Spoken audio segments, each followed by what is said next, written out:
You're holding on to something that can't hold you back. And you know it. You feel it every time you check your phone hoping they texted.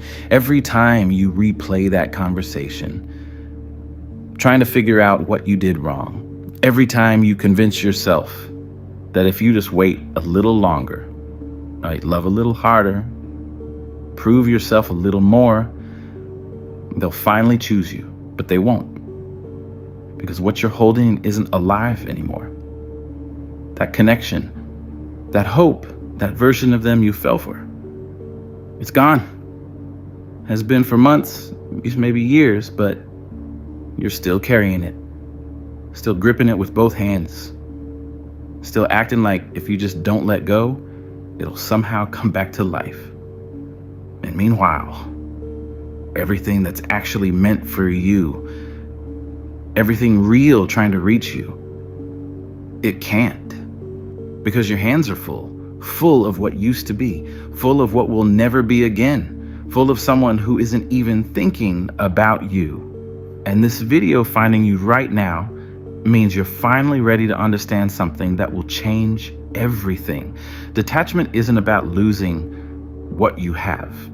It's about releasing what you never had in the first place. And the moment you do, the moment your hands are finally empty, that's when life can actually give you something real.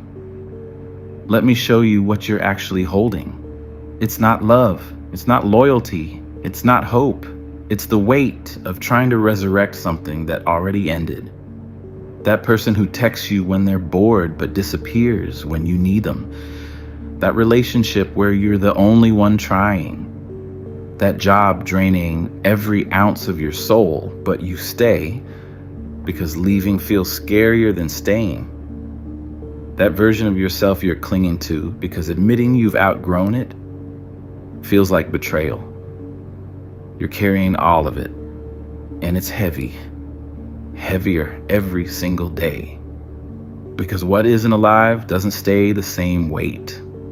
It gets heavier, it drains more, it requires more energy to hold, and you're exhausted.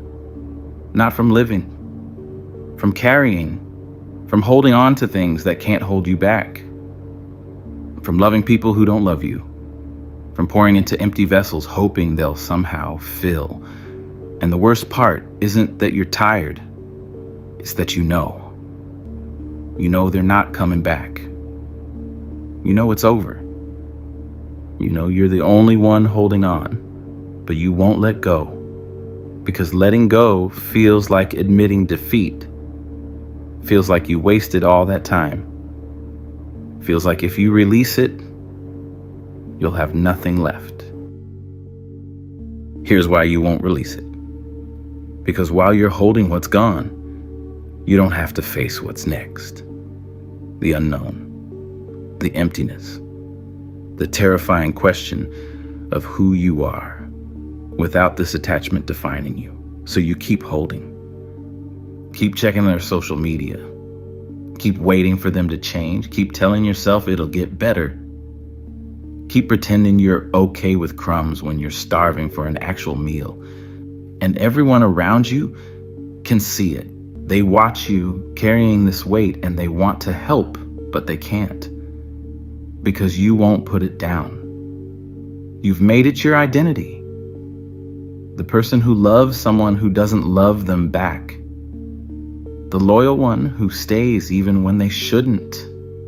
The martyr who sacrifices everything and gets nothing. That's not love. That's not strength. That's fear. Fear that if you stop holding what's familiar, even if it's painful, you'll discover you're not as strong as you think. Fear that if you let go, nothing better will come. Fear that this pain is all you deserve. So you hold tighter, and the tighter you hold, the less room you have for anything else, including yourself. Here's what holding on to what's gone is actually costing you. It's not just about missing out on someone better. It's about blocking everything. Your hands are full, physically, energetically, emotionally, When life tries to give you an opportunity, you can't take it. When someone actually good shows up, you can't receive them. When peace tries to settle in, you can't hold it. Because you're already holding something else. Something that takes everything and gives nothing. Think about it. How many times has something good tried to enter your life and you pushed it away because you were too focused on what's leaving? How many people have shown up ready to love you and you couldn't see them because you were staring at someone who doesn't even look your way? How many moments of peace have you missed because you were in your head replaying pain? Your attachment isn't keeping you connected. It's keeping you hostage. And everything meant for you is standing right behind you, waiting for your hands to open, but it can't reach you. Not while you're holding what's already gone. Now let me tell you something you need to hear but don't want to accept. That person you're obsessing over. The one you check on constantly. The one you're waiting to choose you. They're not thinking about you. Not the way you're thinking about them. While you're lying awake, analyzing every word they said, they're sleeping peacefully. While you're rearranging your entire life, hoping they'll notice, they're living theirs without a second thought about you. While you're holding on to every memory like it's sacred, they've already moved on to new ones that don't include you. And the brutal truth is, your attachment to them is one-sided. You're in a relationship with a memory, with a version of them that maybe existed once but doesn't anymore, with a fantasy you created in your head about who they could be if they just tried. But they're not trying, and they won't, because they don't want to, and you holding on doesn't change that. It just keeps you stuck in a story where you're the only one still reading. Here's what most people don't understand about the people in your life. Everyone has a purpose, a reason they showed up, a lesson they came to teach. And when that lesson is complete, when that purpose is fulfilled, they leave. Not always physically, sometimes they leave energetically. The connection dies even though the person is still there. And that's when you have to recognize it. Recognize that their contract in your life has expired. They came to show you what you don't want, to teach you where your boundaries should be, to reveal parts of yourself that you needed to heal. And now, that chapter is over, but you're trying to keep reading the same page, trying to force them to stay in a story they've already left. And by doing that, you're blocking the next chapter, the one where better people show up, where real love enters, where you're not begging for scraps, but receiving abundance. But that chapter can't start while you're still holding on to the last one. You have to close the book. Let the story end. Let them go. Let me be specific about what you're doing right now.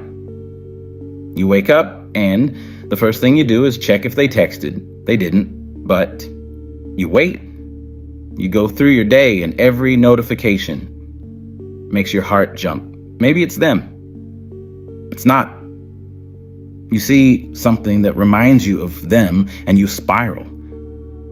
Start replaying conversations, analyzing what went wrong, convincing yourself that if you just said something different, did something better, they'd still be here. And at night, you lie there and imagine scenarios. Imagine them coming back. Imagine them realizing they made a mistake. And imagine finally being chosen. But you wake up and nothing's changed. Because you're in love with a fantasy. You're attached to potential. To who they could be. To what it could become. Not to what it actually is. And what it actually is over. And every day you spend holding on to what's gone is a day you're not available for what's coming. Every ounce of energy you pour into someone who doesn't want you is energy you're stealing from yourself, from your healing, from your growth, from your actual future. Here's what detachment actually looks like. It's not a slow release. It's not gradually caring less over time. It's a decision. A single moment where you say, I'm done. And you drop what you're holding. Not gently.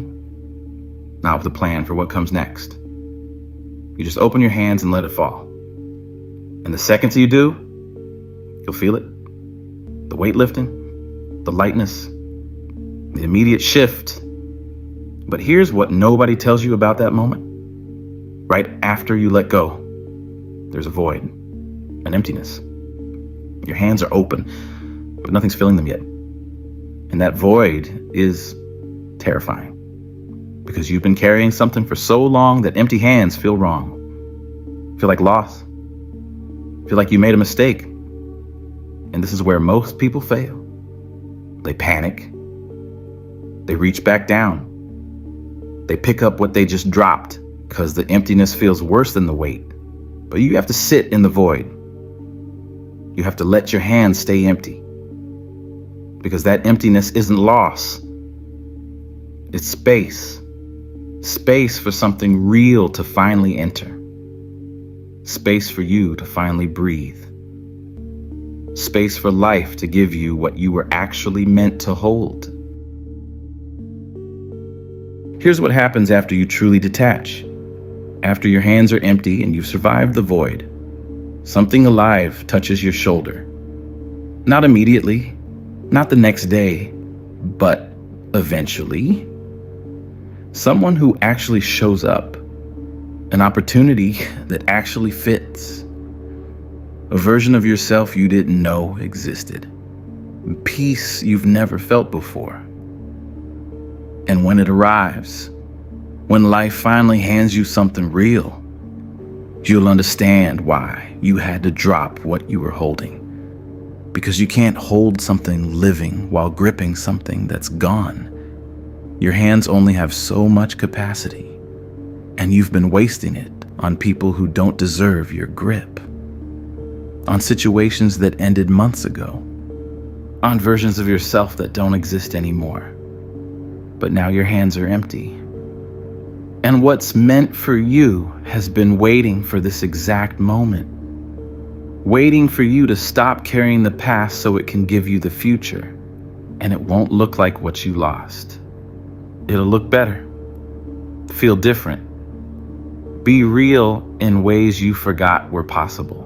Because detachment doesn't take from you. It clears space for what you're actually supposed to have. If you're reading this and you recognize what you're holding, if you can feel the weight of trying to resurrect what's already gone, if you're finally ready to open your hands, drop 3 words in the comments. My hands are empty. That's it. Because when you declare it publicly, when you name the release, it becomes real. You stop holding. You stop waiting. You stop giving your power to people who don't even think about you. So write it.